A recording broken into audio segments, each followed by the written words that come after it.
Senator Paul, I really take your point about the failure of having some bipartisanship over issues that at one point were really sincerely held as important by the left. Similarly, we're seeing a lot of folks on the right who have historically really pushed the importance of free speech on college campuses and beyond, supporting a number of actions that have been characterized as quite the opposite, authoritarian even, from the censorship of Rashida Tlaib to the resolution to equate anti-Semitism with anti-Zionism, to the hearings last week in which a number of Harvard students came before the House to talk about their feelings of safety or lack of safety on college campuses. And I wondered if you could opine on what you think is going on with some conservatives who previously espoused the view that that sort of safetyism was antithetical to speech interests, specifically on college campuses, and what's going on right now.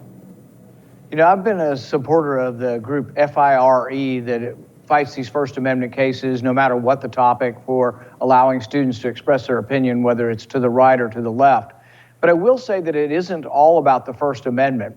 So if I'm the president of Harvard and I can't look you in the eye and say it's despicable that Hamas killed all these civilians in the desert on October 7th, that has nothing to do with the First Amendment. It has nothing to do with allowing people to have a crappy opinion and not care that Jews were killed. But it's not really a civilized sort of a position or somebody I would want to have be president of a university. So there will be questions about things that you can say, in the same way that I wouldn't want a president who is a member of the KKK or something, but people have the right to have despicable opinions. But you really don't want a president of a university to say, well, if someone says that, genocide of Jews, it depends on the context. Well, in a court case, it might depend on the context, and it might be something that you're allowed to say, but it's not something. Many of these groups get money. Like, for example, the money is collected through everybody's tuition, then you give money back to these groups. So there are some groups that I wouldn't give money to, and it doesn't mean I don't believe in the First Amendment, but if your group says that killing civilians on October 7th and Hamas doing that was, they're all for it, I wouldn't give them any student money. And that doesn't mean I don't believe in the First Amendment. It does believe, though, that I think that I don't want my tuition or my dues going to support that. I do agree that there are some things that people have gone over the top. Does everybody that says I want freedom from the river to the sea mean that they want to kill all the Jews? No, I think that that's a leap, and people have a right to say those things. But I think when you represent a university, there's sort of a little bit of a different standard. And I think the presidents of the 3 Ivy League schools that came forward, they were sort of tone deaf to the idea that the First Amendment is not something that keeps you from condemning bad speech. It'd be sort of like in the Brandenburg case. Legally, Brandenburg was right. He was a KKK member and he had the right to a parade permit, and I would have voted that way in a court. But if I would have been head of Ohio State, I wouldn't have invited him to come speak. You know what I mean? So it isn't always just sort of the strict analysis of the First Amendment on speech. There are things that are despicable that shouldn't really be given a forum. But it's actually been the opposite in recent years. You know, if I don't use the proper pronouns for people at Harvard, they'll probably kick me out of school and they wouldn't let me give a speech on campus if I was using the wrong pronouns. But if I say that it was okay what Hamas did, apparently it depends on what context. That Senator, to me is, and people from the right have said that's kind of ridiculous. Senator Paul, just to clarify, do you have any factual evidence that anybody has been kicked off of Harvard's campus for the wrong use of pronouns? There was an evolutionary biology professor who was made the horrific mistake of saying pregnant women. And he was admonished by the diversity, equity, and inclusion officer to say pregnant people. And I just think that's ridiculous. Want to be clear. That's the world we live in. You can't condemn Hamas for killing civilians, but you're going to condemn a professor for saying pregnant women. Well, I just want to clarify a couple of things. I mean, that's crazy. The issue with the professors was not that they wouldn't condemn the actions on October 7th, or that they said that they didn't think that the murder of civilians on October 7th wasn't horrible. The question they were asked was whether or not calls for genocide, which I would argue did not happen, but calls for genocide were in conflict with the conduct of the policy of student conduct on university. You've spoken to this, I think, pretty compellingly and written about this, Robbie, yourself, that the question that they were answering was whether or not it translated into conduct. So does the policy actually say you're allowed to say X, Y, and Z as long as it's not obviously targeted towards students? Right. You're not going up to people's rooms and knocking on their doors and things like that. I think there is a double standard here in the sense that if you were on Harvard's campus and you were going up and taunting another student and calling him and he wanted to be called her, that would be part of the bullying process. And really, that is kind of bullying. I'm not really for people going up and taunting people and doing that, but that would be enforced.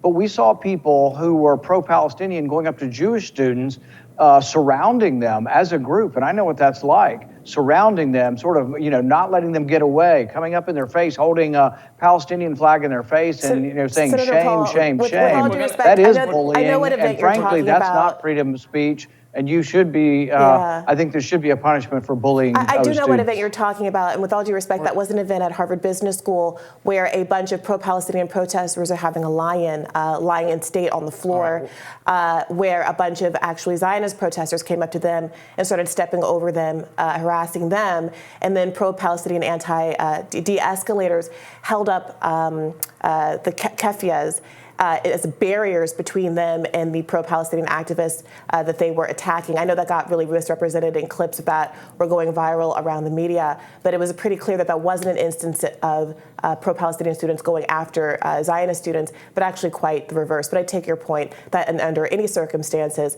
attacking students and targeting students is a big difference from speech. Senator Paul, before we let you go, I wanted to get your just kind of broad take on the situation we're living in right now, the world getting more dangerous again. There's a war in Ukraine. There's a war going on in Gaza. A lot of us remember, we libertarians remember the post 9/11 era where a lot of mistakes were made and a lot of violations of civil liberties, like the one you're fighting right now, got enshrined into law. What is your warning and lesson for the American people and more so for their elected representatives as we contemplate what policies would be wise at this moment in time? I think it's incredibly important that we think about the principles and not always the specifics of the person who's involved in the principles. And I gave a speech recently, or a talk recently, to a law firm, and I asked them how many people remember Jerry Spence. And Jerry Spence was a liberal Democrat, Jewish guy, famous lawyer from out in the West, but he defended a white separatist that he got from Ruby Ridge in Idaho, and he won the case. The Brandenburg case, once again, a Jewish lawyer and a black lawyer defending somebody who is despicable, saying despicable things. The principle is more important than the actual person. And this is a real problem. And I think it's gotten worse that we are so tribal in I like Donald Trump or I hate Donald Trump, that it's become, we can't see beyond. And the fact that the left can't understand that what was done to Carter Page could be done to the left also, and is a horrific thing, that we used a secret warrant to go after a political campaign, and the evidence presented to the FBI was paid for by the Clinton campaign. You shouldn't have to have an opinion on Trump. You could even say he's a terrible person, I'll never vote for him, but you should support the principle, the left should, that that's a great overstep by FISA and we should rein it in. And I wish there was more of it, but I think that tribalism and not thinking about principles and thinking about the actual people involved has driven us further and further apart. Do you think President Biden has any plan to bring for the Ukraine war and the funding that has been asked for and given over and over again? I know a lot of Republicans are starting to push back on that. They're still trying to push it before Christmas. Most of us think it's done until the new year, but we're still here. I'm here in Washington, and they're talking about still trying to get a deal before Christmas. My point has always been we don't have the money. We borrowed $1 trillion in the last 3 months. We're up to $34 trillion in debt. And my oath of office is to the United States. I can't say it's a good idea for my country to borrow money from China to send it to Ukraine. I also think that ultimately the peace over there is going to have to be a negotiated one. I don't think Russia has the might to defeat Ukraine, nor does Ukraine have the might to push Russia out. And some foreign policy analysts have been sort of liking this to Korea, where there were 500 discussions for armistice. 40% of the deaths continued, but they at least started talking. And in the end, they sort of agreed to disagree. South Korea still says the whole peninsula is theirs. North Korea says the whole peninsula is theirs. And it's an uneasy peace with a demilitarized zone, but it isn't perfect. But I think that may end up being what the result comes out of Ukraine.